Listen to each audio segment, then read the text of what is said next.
C'est ça en fait la base. C'est ça qui fait que tu as des collaborations. Le problème c'est ça, vous ne vous prenez pas au sérieux. Il n'y a pas moyen que ça ne marche pas. Tu veux devenir créateur de contenu, influenceur, tu vas avoir un nombre d'abonnés super élevé, une bonne visibilité sur les réseaux sociaux. Mais en vrai, on recherche tout ça. Pourquoi? On veut collaborer avec des marques, monétiser notre contenu afin de gagner de l'argent sur les réseaux sociaux. J'ai eu la chance de collaborer avec plusieurs marques, de signer des contrats d'égérie et d'ambassadrice de marque. Et dans cette vidéo, je vais te donner mon secret, ce qui m'a permis de le faire. Et tout ça gratuitement. Et tu n'es toujours pas abonné à ma chaîne. Donc aujourd'hui, on va mettre les bases dès le début. Abonnez-vous à la chaîne. Cette chaîne mérite de percer. Cette chaîne mérite de glow up pour les connaissances, les types de contenu et la qualité qu'on vous donne. Abonne-toi. Abonne-toi. Et si tu tombes par hasard sur cette vidéo, t'inquiète pas, je suis de base très calme. Je donne juste l'information aux gens qui viennent ici souvent. Moi, c'est Miss Digital, je suis créatrice de contenu sénégalaise et sur cette chaîne, on parle de fashion, de tech, un peu de moi. Si tu es intéressé par tout ce qui est création de contenu, les réseaux sociaux, la vidéo, tu es dans ta safe place, donc bienvenue. Aujourd'hui, je vais te donner mon secret, ce qui m'a permis de collaborer avec les marques. Déjà, il faut qu'on soit d'accord sur une chose. Les marques, ils ne vont pas collaborer avec toi à cause de ton nombre d'abonnés. Il faut que ça rentre en fait. Il faut que tu comprennes que c'est pas à cause de ton nombre d'abonnés ou grâce à ton nombre d'abonnés que tu vas avoir des collaborations. Pour le voir, il faut juste aller sur Instagram. Il y a des gens qui ont 100 000 abonnés, 300 000 abonnés. Ils n'ont jamais eu de collaboration. Au contraire, il y a des gens qui ont 5 000, 10 000 abonnés, etc. qui commencent à avoir des collaborations comme ça et qui ont des collaborations en fait. Donc, il faut que tu comprennes une chose. Et avant de te dire ça, j'ai une annonce à faire. Cette vidéo, ça va être une masterclass. Genre, c'est la deuxième fois sur cette chaîne que je dis masterclass dans une vidéo. La première, c'était celle-ci, comment devenir créateur de contenu. Et pour les gens qui l'ont suivi, ils savent que c'est une vidéo de masterclass. Donc, celle-ci aussi, je sens que... De toute façon, une vidéo qui doit être masterclass là. Quand tu vois, tu sais. Quand tu vois, tu sais. C'est le début. Alors, calme-toi. Bref, tu dois te poser une seule question. Et j'ai l'impression, en fait, les gens, ils ne font pas cette réflexion-là. C'est simple. Avant de collaborer avec des marques, il faut comprendre pourquoi les marques collaborent avec un influenceur ou un créateur de contenu. Une marque va faire appel à un influenceur ou un créateur de contenu pour 4 choses. Son audience, l'engagement, l'image et une niche. Je vais t'expliquer étape par étape ce que ça signifie. On commence par l'audience. Cela veut dire que la marque a une information à passer et toi, tu as le public. Donc lui, tout ce qu'il veut, c'est utiliser en fait ton audience, le canal que tu as pour faire passer son message. Parce que toi, tu es créateur de contenu, tu es influenceur. Ça signifie que tu as des followers. Et qu'importe le nombre, quand tu parles, les gens ils vont t'écouter. Eux, ce qu'ils veulent, c'est juste faire passer leur message. Ça peut être un nouveau produit, un nouveau business, un rebranding, un événement. Ils veulent que les gens soient au courant.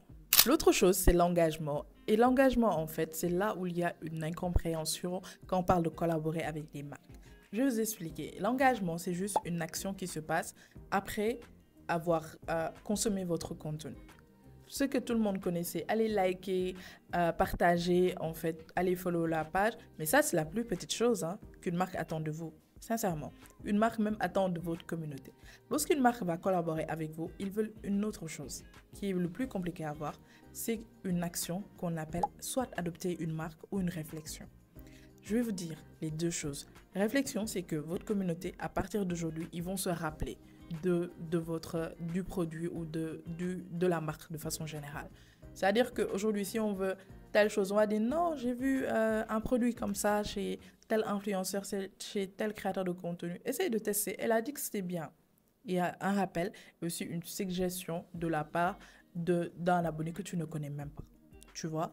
Autre chose, ils veulent adopter que en fait ta communauté adopte leur marque. Et ça, si une marque ou en tout cas la collaboration que vous avez, vous réussissez à faire ça, vous avez gagné. Lorsque ta communauté adopte la marque, donc que tu fais la promotion, c'est fini. Et l'adopter, c'est tout simplement être client fidèle, c'est-à-dire acheter, revenir, acheter, revenir. Je te donne un exemple, je suis ambassadrice d'Espresso Sénégal. Il y a des gens de ma communauté qui, à cause de ça, ont acheté une puce. Ils vont acheter la puce, ils vont l'utiliser, ils vont mettre du crédit, de la connexion, ils ont adopté la marque, tout simplement. Mais ça aussi, c'est une chose qui se fait de façon, pas de façon brutale, parce que les marques aussi, ils pensent que lorsque tu communiques, lorsque tu collabores avec un influenceur ou un créateur de contenu, tu collabores dimanche, lundi tu vas te réveiller, tu vas avoir 100 000 abonnés, 12 000 commandes. Ça ne se passe pas comme ça. Regardez autour de vous ce qui se fait. Maintenant, vous allez voir les marques. Ils vont ramener plusieurs influenceurs pour faire juste un voyage sans même communiquer. Donc, c'est des choses, en fait, qui se font de façon, voilà, comme ça. Je n'ai pas les mots, mais ça se fait comme ça. Cherchez les mots, pour moi. Ça se fait par étapes, tout simplement. Ça se fait par étapes. Donc, c'est pourquoi même vous allez voir maintenant les marques, ils vont pas communiquer qu'une seule fois avec quelqu'un. Ils vont communiquer plusieurs fois avec quelqu'un. Et moi, c'est ce que je conseille en tout cas aux marques. Pour les gens qui ne le savent pas, j'ai aussi une agence digitale. Je travaille dans le milieu digital depuis 2017, avant même d'être créatrice de contenu. Donc, dans mon travail tous les jours, j'aide aussi les marques à trouver des influenceurs. Donc, aujourd'hui, je vais vous donner les deux parties. Comment les marques, en fait, réfléchissent, ce qu'ils attendent de vous. Et vous aussi, comment vous devez vous préparer à collaborer avec des marques. Donc, encore une fois, masterclass. Quand est-ce que je vais arrêter d'essayer de chercher le rythme dans mes vidéos? Troisième, l'image. Parlons de ça. La troisième chose, et je ne sais même pas pourquoi je l'ai mis en 3, parce que ça doit être normalement en premier sur la liste, parce que c'est pour ça qu'une marque collabore avec toi. Genre, décide de collaborer avant de voir ton nombre de followers ou l'engagement que tu as, etc. C'est ton image. Tout simplement. Quand on parle d'image, on parle de ton personal branding. Pour les gens qui ont au moins une fois suivi un de mes masterclass, une formation, vous savez qu'on a trouvé en fait une formule simple pour parler de personal branding. Parce que j'ai l'impression que les gens, dès que tu dis personal branding, ils vont te sortir des théories ici. Et nous, ce qu'on veut, c'est juste créer du contenu, avoir une bonne communauté et des contrats. C'est ça qu'on veut. On ne veut pas se fatiguer, ni en fait essayer d'être expert dans quelques domaines. Voilà. Donc, et des fois je suis un peu... Mais je vais me calmer. Donc, je voulais dire en fait que juste être un personal branding, c'est juste comment les gens se rappellent de toi. C'est simple. Donc, tu dois gérer ton image. Et dites-moi vraiment si vous avez besoin, parce que j'en ai déjà parlé aussi sur comment devenir créateur de contenu. Si vous avez du mal à créer votre personal branding ou juste à comprendre ça, dites-le moi dans les commentaires et je ferai une vidéo dessus. Mais un personal branding, c'est tout simplement comment les gens se rappellent de toi. C'est simple. Donc, lorsqu'une marque va collaborer avec toi, ils prennent leurs images, parce que les marques aussi ont une image, ils prennent leurs images, ils le lient à toi. Tout simplement. Je vais vous donner un exemple pour que ça fasse plus simple. Prenons pour moi une personne qui a un bon personal branding super solide sur les réseaux sociaux, c'est So Charmante. Franchement, cette fille, elle a bien travaillé son branding. Donc, elle, dès qu'on pense à elle, on pense à féminité, tu vois, à douceur, au parfum, donc à la sensualité. Elle a bien travaillé son personal branding. Donc, si une marque aujourd'hui collabore avec So Charmante, c'est juste pour dire que nous aussi, on est une marque très féminine, on est une marque sensuelle, on est une marque voilà, douce. Donc, si vous aimez So Charmante, nous, on se ressemble, donc vous allez nous aimer aussi. C'est tout simplement ça. Des fois, une marque vient vers vous, c'est pas pour vendre, c'est pas pour avoir de l'engagement. Ils veulent juste que vos images, en fait, se lient. Tout simplement. Pour dire, ah, vous aimez tel? Bah, vous allez nous aimer aussi. Parce qu'on se ressemble. La quatrième chose, c'est qu'une marque va venir collaborer avec un influenceur ou un créateur de contenu. Tout simplement parce que ta niche est leur cible. C'est simple. C'est-à-dire qu'aujourd'hui, je vais te donner un exemple pour que ça soit super clair. Aujourd'hui, si une marque qui vend des trépieds vient me voir, eux, leur cible, c'est qui? C'est des gens qui sont dans la création de contenu, qui font des vidéos. Moi, je parle avec qui en ce moment? Non, disons-nous la vérité, je parle avec qui? Je parle avec des gens qui veulent être créateurs de contenu ou influenceurs, ou qui le sont déjà, qui cherchent à s'améliorer. Donc, si une marque vient me voir, il sait que mon audience, c'est leur cible. Donc, voilà les 4 choses pour lesquelles une marque va venir, en fait, collaborer avec toi. J'espère que yéen a ngi bind. Écrivez. C'est un conseil. Maintenant, on va parler de la sauce. C'est pourquoi on est là. C'est comment attirer les marques vers toi. La première chose à faire pour collaborer avec quelqu'un, c'est déjà de savoir quel type de marque tu veux collaborer. Tu veux pas être là, moi j'aimerais bien avoir des collaborations comme tout le monde. Avec qui tu veux travailler? Il faut que tu sois au courant. Donc la première chose que tu vas faire maintenant, c'est aller dans les commentaires et écrire soit le type de marque que tu vas collaborer ou citer des noms. Et crois-moi, ça marche. Déjà, je vais te donner des conseils, mais je vais te dire une chose. Moi que tu vois là, en 2020, tu vois comment c'est loin, j'ai fait une interview, j'ai dit, franchement, Expresso Sénégal, Samsung Sénégal, si vous cherchez une créatrice de contenu, je suis là. Selon toi, qui est ambassadrice d'Expresso au Sénégal? Qui est ambassadrice de Samsung Sénégal? Donc écris. Il y a le fiplé nango et prières. Dieu accepte partout les prières. Donc vas-y, écris. Et non seulement je vais te donner des conseils, mais tu vas faire aussi de la manifestation. Donc la première chose, quand tu veux avoir des collaborations sur les réseaux sociaux, il faut savoir quel type de client, quel type de marque avec qui tu veux collaborer. C'est simple. Ça, c'est la première chose. Maintenant, on passe aux actions qui vont t'aider à collaborer avec les marques. La première chose, c'est ta bio Instagram. On va refaire ta bio. Et on va commencer par une chose. S'il vous plaît, je l'ai déjà dit dans cette vidéo, sur les choses à ne pas poster sur les réseaux sociaux. Vos citations de punchline, enlevez-les dans votre bio Instagram. S'il vous plaît. Enlevez-les dans votre bio Instagram. Les citations de punchline, de karma, de ouais, je suis créatrice, Dieu et Khaumalan, enlevez. Et je vais vous donner étape par étape si vous voulez en tout cas faire du contenu et avoir des collaborations, gagner de l'argent grâce aux réseaux sociaux. Ce qu'il faut mettre dans votre bio Instagram. Je vais mettre ma bio ici et je vais lire en fait. Si vous me regardez, si vous me voyez regarder en bas, c'est juste que je lis ma bio sur Instagram. La première chose que tu dois mettre, c'est déjà les critères que tu as. Genre, je sais pas comment on appelle ça. Je pense que c'est critères ou intérêts. Moi, j'ai mis création digitale. C'est quand tu vas dans modification là, on va te proposer plusieurs domaines. Et tu pourras mettre ce que tu veux. Si tu es dans la beauté, le voyage, etc. Moi, c'est la création digitale. Ensuite, tu dois mettre ton nom, parce que ton nom, on l'a déjà à Claudine. Ensuite, Miss Digital, tu as ton nom 2 fois sur ton profil. La deuxième chose que tu dois mettre, c'est ce que tu fais. Content créateur. Ça va te permettre une chose. Quand quelqu'un va taper créateur de contenu sur les réseaux sociaux, il va te voir. Quand quelqu'un va taper maquilleuse, il va te voir. Sur les réseaux sociaux, on va lui montrer ton compte. Donc la deuxième chose que tu dois mettre, c'est pas ton nom parce qu'on l'a déjà. Tu mets ce que tu fais, tu mets content creator, tout simplement. Ensuite, ce que tu proposes sur les réseaux sociaux. Moi, j'ai mis tips content creator, c'est ce que je suis en train de faire, vidéo, branding. C'est les types de contenus qu'on va retrouver en fait sur ton profil. Tout simplement, tu peux en mettre 2, 3, 4, c'est à toi de voir. Et ensuite, là j'ai mis I love making video and fashion.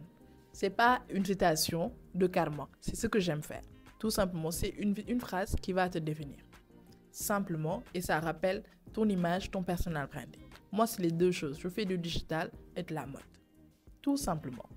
Ensuite, tu pourras mettre les liens, que ce soit les liens de ton autre, comment on appelle ça, un autre réseau social ou ta chaîne YouTube ou tout ce que tu veux. Mais il faut aussi autre chose, c'est ton adresse mail, un adresse mail professionnel. Pas l'adresse mail que tu avais quand tu faisais ton bac ou quand tu étais étudiant. Il faut un adresse mail professionnel. C'est soit le nom que tu as sur les réseaux sociaux ou tout simplement ton nom normal où tu vas ajouter pro, etc. Tu mets @gmail.com. Pas de 09, pas de @lastar, affaire yoy. Tout simple, linéaire, contact tel @gmail.com. Simple, parce que les marques, quand ils sont sérieuses, ils vont pas t'écrire en DM, ils vont t'envoyer un mail, tout simplement. Parce que des DM, tu vas recevoir plein, donc ils veulent que tu sois au courant qu'ils te recherchent, ils vont t'écrire un email, tout simplement. Donc il faut aussi que tu aies un email professionnel qui est disponible directement dans ta bio Instagram. La deuxième chose, c'est de ne pas être farfelu dans la création de contenu. C'est simple, parlez d'une seule chose jusqu'à avoir une collaboration dans ce domaine-là. Vous venez d'écrire dans les commentaires que vous voulez travailler avec telle marque, vous voulez travailler avec tel type de marque. Donc vous devez faire du contenu qui parle à cette marque-là. Simplement, vous voulez pas, par exemple, vous ne pouvez pas vouloir en fait avoir des collaborations avec des marques de maquillage. Aujourd'hui, vous faites un tutoriel de make-up. Demain, vous allez dans un restaurant. L'œil des fauves. Qu'est-ce que tu fais dans le restaurant? Commence à parler que de make-up, jusqu'à avoir une collaboration de maquillage. Et ça vaut le coup pour tous les domaines. Et c'est le problème que j'ai avec presque, je vais dire, les nouveaux influenceurs, créateurs de contenu. Aujourd'hui, tu parles de féminité. Demain, tu te lèves, motivation. Ensuite, tu vas parler, c'est pas de création de contenu. Tu penses que les marques vont collaborer avec toi? Ils ne comprennent pas ce que tu fais. Toi-même, tu te perds. Donc, sois logique dans ta création de contenu. Tu veux avoir des collaborations dans ce domaine-là, reste là-bas, parle, vas-y, refais des contenus jusqu'à avoir ce contrat-là. C'est simple. Si tu veux collaborer avec une marque, tu dois te comporter comme un homme qui drague une femme. Ils répondent moi aussi à tout ce que la femme aime. Bleu, c'est ma couleur préférée. Moi aussi. J'aime le chakri. Non, sérieux. C'est mon plat préféré. Tu dois faire la même chose pour collaborer avec des marques. C'est simple.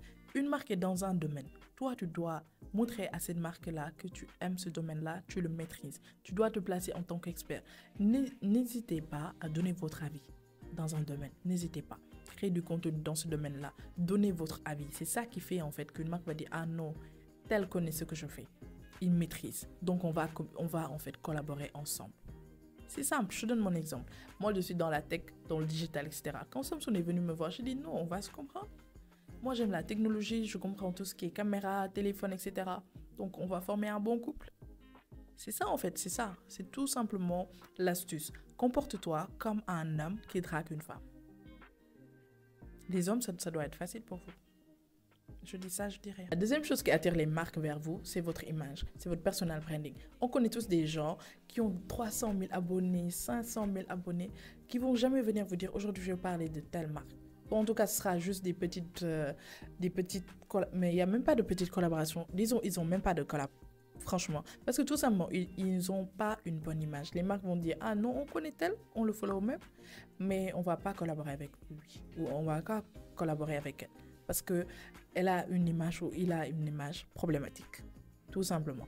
Donc, regardez ce que vous postez, comment vous présentez sur les réseaux sociaux. Parce que les gens qui doivent collaborer avec vous, ils vous regardent avant de vous appeler. Et c'est en fait le troisième. Et j'ai fait exprès de le mettre ici. Parce que c'est ça. C'est ça en fait la base. C'est ça qui fait que tu as des collaborations. On va encore t'appeler pour une autre marque, etc. C'est les agences. C'est les agences qui choisissent. C'est même pas la marque. Et c'est là le secret. Et j'ai fait exprès de le mettre là, juste pour les gens qui sont assez patients à m'écouter et juste comprendre ce qui se passe dans tout ce qui est collaboration entre influenceurs et marques. Il faut savoir une chose, c'est les agences qui choisissent les créateurs de contenu. Aujourd'hui, je ne sais pas si c'est Fenty Beauty que tu veux, avec qui tu veux travailler, ou L'Oréal. C'est pas L'Oréal ou Fenty Beauty qui va venir t'écrire. C'est même pas si je dois qui va venir t'écrire en fait. Je cherchais des marques sénégalaises. Mais parlons de juste ça. C'est pas eux qui vont venir t'écrire. C'est une personne qui est dans une agence qui s'appelle Aoglodine, qui est sénégalaise lambda, toute timide, qui va venir t'écrire. Et de la page, hein, là tu vas répondre. Ensuite, mais c'est pas à L'Oréal que tu vas parler ou à Fenty Beauty. C'est cette personne-là, sénégalaise lambda, qui va t'appeler, qui va t'expliquer ce qu'il veut, etc. C'est avec cette personne-là que tu vas travailler. Si par malheur, tu fais ta star, si par malheur, tu parles mal aux gens, ou même quand tu arrives à avoir cette collaboration, tu les fatigues, tout simplement, tu les fatigues. Ils vont dire carrément à la marque qui est cliente à l'agence que non, on ne veut plus travailler avec tel. Et ce que je vous dis là, c'est pas des lol, c'est pas des choses que j'essaie de donner comme des exemples là que je crée. Non, c'est des choses que j'ai vues. J'ai vu des influenceurs perdre des contrats parce que les agences, en fait, ça n'allait pas. Leur relation avec les agences n'allait pas. Ils vont te dire, on ne veut plus travailler avec telle personne. Ils nous fatiguent. Donc, tu penses que la marque va choisir l'influenceur au dépris de l'agence, alors que c'est l'agence qui gère sa com, c'est l'agence qui fait plein de choses. Toi, tu vas faire juste une activation au pire. Non, il va écouter son agence parce que les agences, ils sont non seulement conseillers, ils gèrent leur com, mais ils sont conseillers. Tu vois? Donc, soyez humble, juste naturel. Et soyez des personnes, comme je vous le dis ici souvent, en fait. Il n'y a pas autre chose. Parlez correctement aux gens. Lorsqu'ils vous donnent des rendez-vous, venez à l'heure. Même si moi, je sais que je suis un peu trop en retard. Je fais des... Si tu nous vois ça, je fais des... comment on appelle ça? Je fais des preuves. Je fais des efforts pour venir à l'heure. Mais soyez à l'heure. Si on vous donne des calls, soyez là-bas en fait. Faites le call, parlez bien aux gens. Si vous avez des deadlines, respectez-les. Si vous devez faire des retards, écrivez un mail, dire que ah non, tel, je ne vais pas vous donner la vidéo tel jour. Est-ce que je peux avoir un délai de tel jour? Tu vois? Soyez professionnel, tout simplement.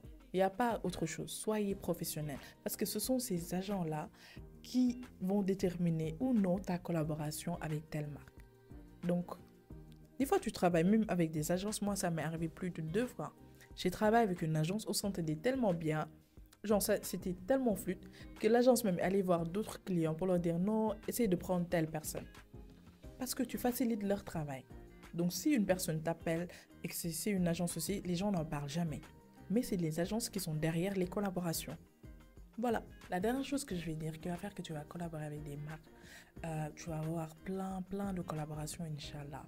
Quel que soit ton nombre d'abonnés, quelle que soit l'expérience que tu as sur les réseaux sociaux, c'est être professionnel. C'est ça qui va faire la différence. C'est ça qui va faire que les gens, ils vont vouloir collaborer. Ils vont avoir cette envie-là de travailler avec toi. Il faut être professionnel. Et pour être professionnel, il faut te prendre au sérieux. Le problème, c'est ça. Vous ne vous prenez pas au sérieux. Vous dites non, en ce moment, personne ne va collaborer avec moi. J'ai 5000 abonnés sur Instagram. Personne ne me connaît en tout cas en ce moment, etc. Je n'ai pas encore beaucoup d'abonnés. Hey, prends-toi au sérieux. Moi, ma première collaboration, je l'ai eue avec 5000 abonnés. Parce que je me suis tout le temps pris au sérieux. Je vais vous dire une chose. Maintenant, je suis devenue humble. Non, fallait me voir. Maintenant, je suis devenue très humble. Fallait me voir avec mes premières 1000 abonnés sur Instagram. Je lui ai parlé, je racontais ma vie, je faisais mes stories, je postais sur les réseaux sociaux comme si j'étais célèbre alors que personne ne me connaît. Mais je me suis toujours pris au sérieux. Ayez un mail professionnel, ayez un media kit. Je ne sais pas même si vous savez c'est quoi un media kit. Tout créateur de contenu influenceur doit avoir un media kit. C'est ton CV. Et t'inquiète pas si tu ne le sais pas. Moi, je ne le savais pas il n'y a même pas 3 ans derrière. Il y a Ziggy, un jour, qui m'a écrit, Travel with Ziggy, me dire, ouais, il y a telle marque qui veut travailler avec toi, envoie ton media kit. J'ai dit, ok, je t'envoie ça. Je suis allée sur Google, j'ai tapé media kit. Je ne savais même pas ce que ça voulait dire en fait. Et j'ai fait mon media kit. Donc, va sur Google, tu pourras voir en fait. Même sur Canva, maintenant, il y a des templates. Fais tes factures et une grille tarifaire en fait. On ne blague pas, on travaille. Dans ce cercle-là qu'on a créé sur YouTube, tous les gens qui sont ici, ils veulent prendre au sérieux la création de contenu. Ils veulent prendre au sérieux les réseaux sociaux. Donc, prends-toi au sérieux en fait. Et une grille tarifaire. Si tu ne sais pas, tu demandes.